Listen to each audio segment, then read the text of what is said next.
Hello everyone, welcome back to my channel happy moments.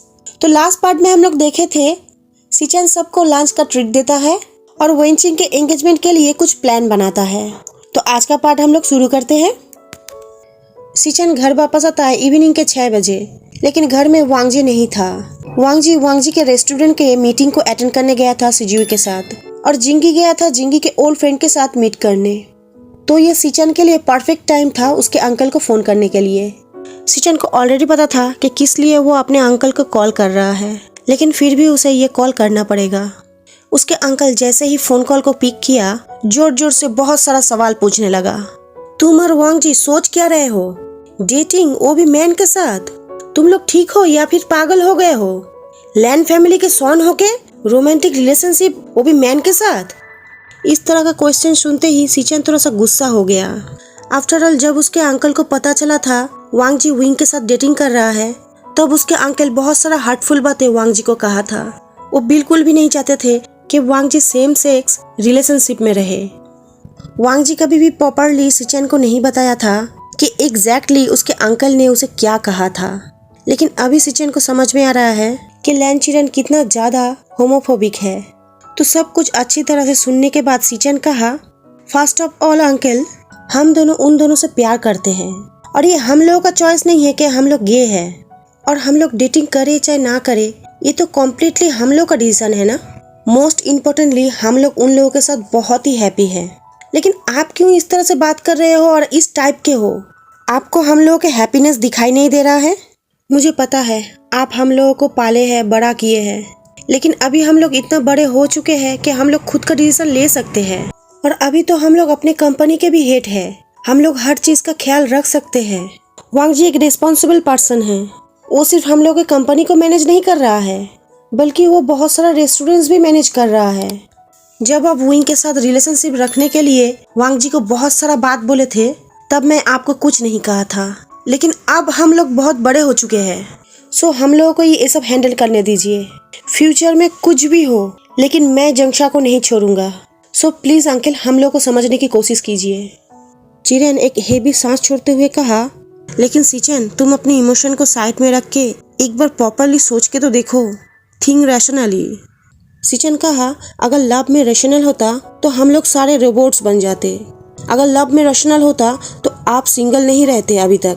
Uncle, love में भेदभाव नहीं होता है किसी भी जेंडर के लिए, किसी भी एज के लिए। लव एक ब्यूटीफुल फीलिंग्स है। सो यहाँ पे सोचने का कोई सवाल ही नहीं उठता, और हम लोग के चॉइस को लेके पूरा श्योर है। चिरन थोड़ा परेशान होते हुए कहा, मुझे पता नहीं, लेकिन फिर भी स्टिल मैं ये एक्सेप्ट नहीं कर सकता।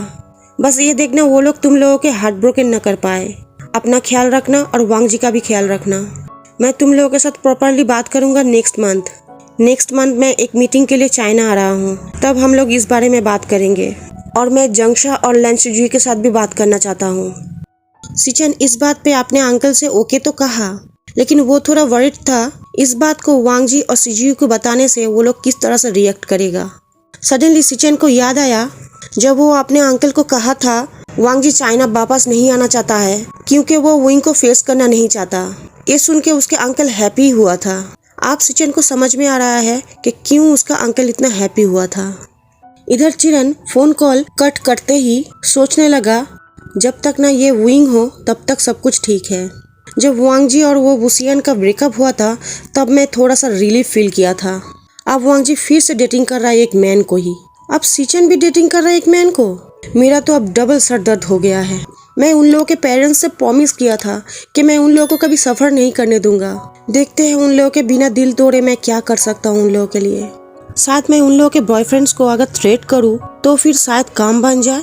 अगर वो लोग मेरे नेफ्यूज को रुलाएगा तो मैं उन लोगों को जान से मार डालूंगा। तो चिरन अपने सेक्रेटरी सुशी को कॉल किया और कहा, नेक्स्ट मंथ वेन चाओ के साथ उन लोगों का मीटिंग कंफर्म करने के लिए नेक्स्ट मंथ के फर्स्ट वीक की बेस्ट चॉइस है। उस रात को चिरन एक फोटो निकाला और उसको देखने लगा। उस फोटो में सारे फ्रेंड्स कैमरा की तरफ देख रहा है, लेकिन दो लड़का एक लड़की की तरफ देख रहा है जो उन लोगों के बीच में ही खड़ी थी। उसमें से एक लड़का चिरन ही था, और वो लड़की चिरन के फर्स्ट एंड लास्ट लव थी। वो लड़की चिरन के साथ 1 साल डेटिंग की, लेकिन फिर वो चिरन का दिल तोड़ दिया ये बोलते हुए, उस फोटो में जो और एक लड़का खड़ा है वो उस लड़के का बेबी कैरी कर रही है। फिर वो उस लड़के के साथ शादी की और चाइना में ही बस गई। कुछ दिनों बाद वो एक ब्यूटीफुल बॉय को जन्म दी थी। चिरन पहले सोचा था ये बिल्कुल भी पॉसिबल नहीं है, तो वो उस बॉय का डीएनए टेस्ट करवाया। लेकिन जब वो रिजल्ट देखा तो वो बहुत ज्यादा शॉक हो गया था। वो बेबी बॉय उसका नहीं था। वो इंसिडेंट के बाद वो कभी भी किसी और के साथ लव में नहीं पड़ा था और वो एक वर्कaholic पर्सन बन गया। जब उसका सिस्टर इन लॉ मरने वाली थी तब उसके हाथ में उसका 2 नेफ्यू को दे के बोल के गई थी कि वो उन दोनों को अपने चाइल्ड की तरह बड़ा करे। चिरन उन दोनों चिल्ड्रन को बड़ा करते हुए कभी भी अपना कोई भी इमोशन उन लोगों को नहीं दिखाया था, लेकिन उन लोगों को हमेशा हर चीज में चीयर किया था। वो ऑलरेडी डिसाइड कर लिया है कि उसके लंदन में जो कंपनीज है वो सब उसके 2 नेफ्यू को ही मिलेगा। वो जो सपना देखा था अपने नेफ्यूज के फ्यूचर के लिए वो उसे पूरा करेगा और वो सारा चीज उन लोगों को देगा। सीचेन वांगजी को उसका और उसका अंकल के फोन कॉल के बारे में कुछ भी नहीं कहा और ना ही वेन सिबलिंग्स उन लोगों के प्लान के साथ शामिल हुआ है इस बारे में कुछ कहा। सीचेन जिंगी को भी एक स्ट्रिक्टली इंस्ट्रक्शन दिया था कि वो सिजुई को सब कुछ बोल सकता है लेकिन वांगजी को नहीं, क्योंकि सीचेन को बहुत अच्छे से पता था अगर वांगजी को सब कुछ पता चलता तो वांगजी फिर से विंग के प्रति सॉफ्ट हार्टेड हो जाता और उन लोगों का सारा प्लान अटलांटिक ओशियन में डूब जाता। एक नॉर्मली मॉर्निंग में वो चारों डाइनिंग टेबल में बैठ के एक दूसरे के साथ बातें कर रहा था तो वांगजी अपने ब्रदर से कहा, ब्रदर सीनियर सॉन्गलैंड रियली में समथिंग है।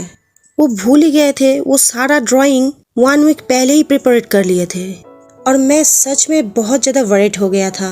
आफ्टर ऑल ये कोलैबोरेशन जापान के बिगेस्ट मंगा कंपनी के साथ है। सुजुई ये सुनते हुए साइल स्माइल करने लगा क्योंकि उसे पता है सीचेन ही ये सब किया है वांगजी को पुश करने के लिए। सीचेन स्माइल किया और कहा, आफ्टर ऑल वो मंगा डिपार्टमेंट का हेड है, वो सुपर रिस्पॉन्सिबल है। मुझे लगता है काम के प्रेशर की वजह से वो ये भूल गया था। वांगजी अपने ब्रदर के बातों पे एग्री किया, लेकिन सीचेन फिर से कहा, वांगजी संडे होने में बस 4 दिन बाकी है और विंग के एंगेजमेंट के भी, तुम जाओगे? वांगजी कोल्डली कहा, मैं जाऊंगा। आफ्टर ऑल उसके पेरेंट्स मुझे 1 मंथ पहले इनवाइट किया था। बाय द वे ब्रदर, आप क्या प्रेजेंट देने वाले हो? सीचेन स्माइल के साथ कहा, ये एक सरप्राइज है, बहुत पहले से ही जंगशा ये सब प्लान करके रखा है। तो वांगजी पूछा, तुम लोग एक साथ प्रेजेंट देने वाले हो? तो जिंगी कहा, ये तो ट्रेडिशनल है ना, सब अपने लव के साथ ही प्रेजेंट देते हैं, जैसे कि तुम सिजुई के साथ प्रेजेंट देने वाले हो, लेकिन सिर्फ मुझे अकेले देना पड़ेगा। ये कहते हुए वो फेक रोने लगा और वांगजी हंसते हुए कहा, ये गुड थिंग है। तो सुजुई प्लीज मेरे होके भी तुम प्रेजेंट चूज करना। मुझे रियली नहीं पता एंगेजमेंट के लिए क्या सुइटेबल प्रेजेंट लेना चाहिए, स्पेसिफिकली दिस वन। सिजुई सर हिला के हाँ कहा और उसे पूछा, तो क्यों ना हम लोग आज ही चले, इवनिंग से तुम्हारा आज का शेड्यूल पूरा क्लियर है। वांगजी भी कहा, ओके चलो आज ही चलते हैं। इधर कंपनी में वर्कर के बीच वांगजी और सुजुई को लेके बहुत सारा गॉसिप होने लगा था। कुछ लोग सुजुई के साथ कुछ भी बातों को लेके बैटल शुरू करने लगा था और कुछ लोग सुजुई से डिस्टेंस मेंटेन करने लगा था। बेसिकली उन लोगों के पीठ पीछे उन लोगों को लेके बहुत सारा गॉसिप होने लगा था। वांगजी ये सब देख के गिल्टी फील करता था, लेकिन फिर भी वो खुश था ये देखते हुए कि कुछ लोग सुजुई के साथ सचमुच का फ्रेंडली पेश आता है। वांगजी ये सब देखते हुए 100 टाइम सुजुई को सॉरी कहता था, लेकिन सुजुई बहुत हैप्पी था अपने बेस्ट फ्रेंड को हेल्प करते हुए और वो वांगजी से सॉरी नहीं सुनना चाहता था।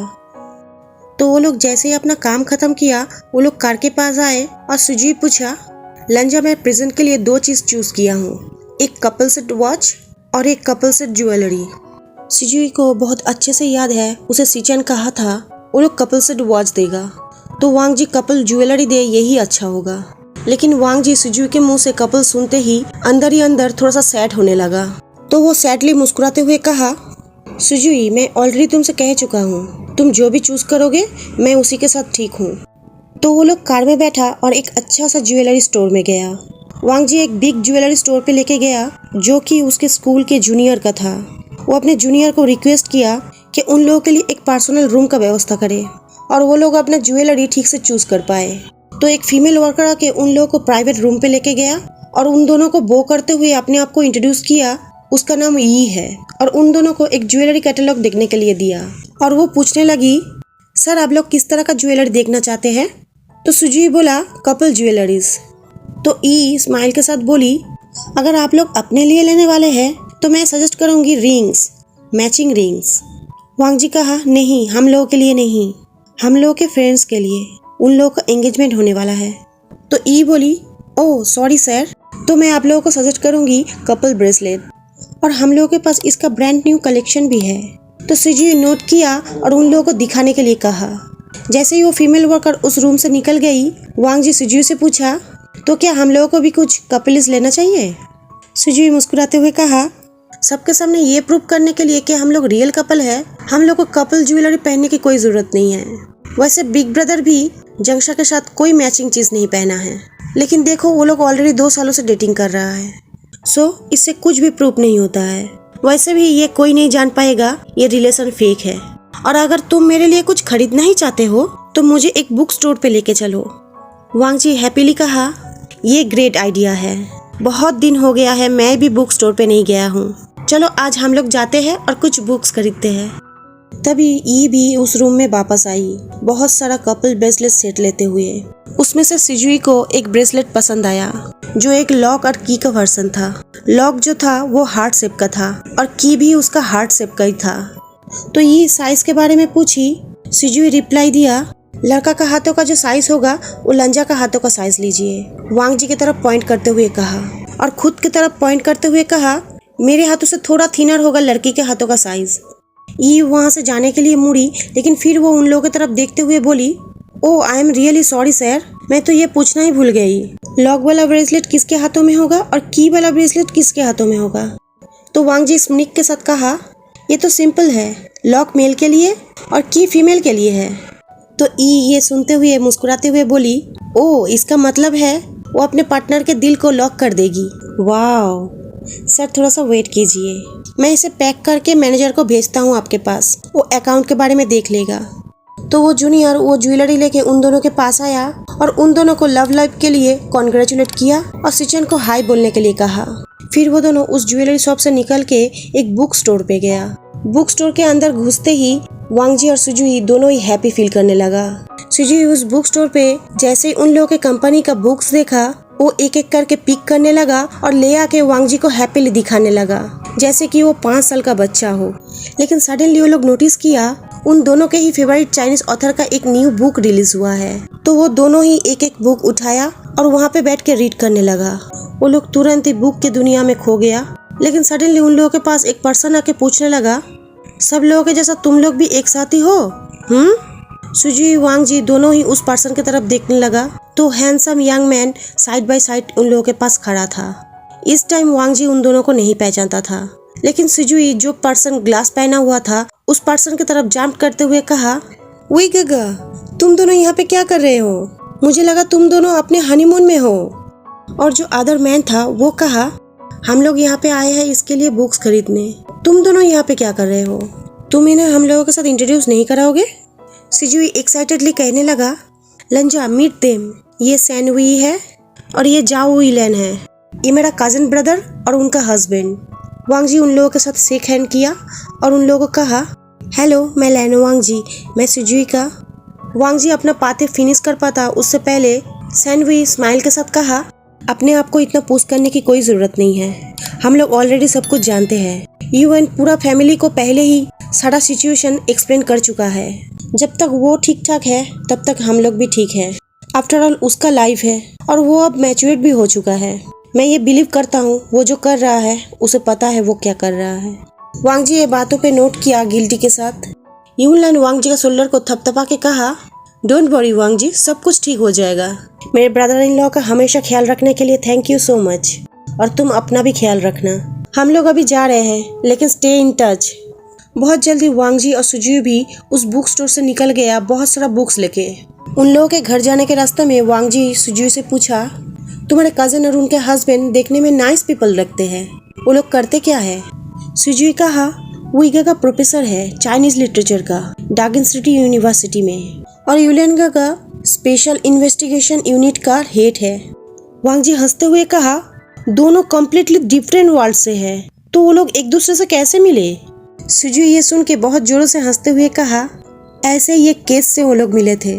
सैनवेगा एक स्टूडेंट के मर्डर केस में इन्वॉल्व हो गए थे और तब विलन का उन्हें हेल्प किए थे उस केस से उनका नाम क्लियर करने में। उसके बाद 3 महीना विलेंगा मेरे गगा के पीछे हाथ धो के पड़ा हुआ था।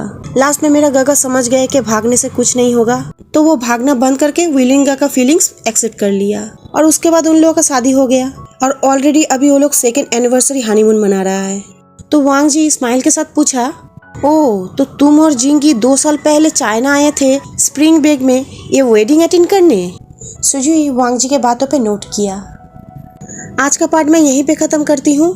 फ्रेंड्स, लैंचीरेन जो बेबी बॉय का बात किया है वो कौन है, आप लोग गेस कर सकते हो? तो अगर आप लोग गेस कर सको तो मुझे कमेंट में लिखना और आप लोगों को ये वीडियो कैसा लगा ये भी कमेंट में लिखना। वीडियो को लाइक करना, शेयर करना और चैनल को सब्सक्राइब करना। तो आज के लिए मैं चलती हूँ, अगला पार्ट लेकर जल्दी मिलूंगी। Bye bye friends.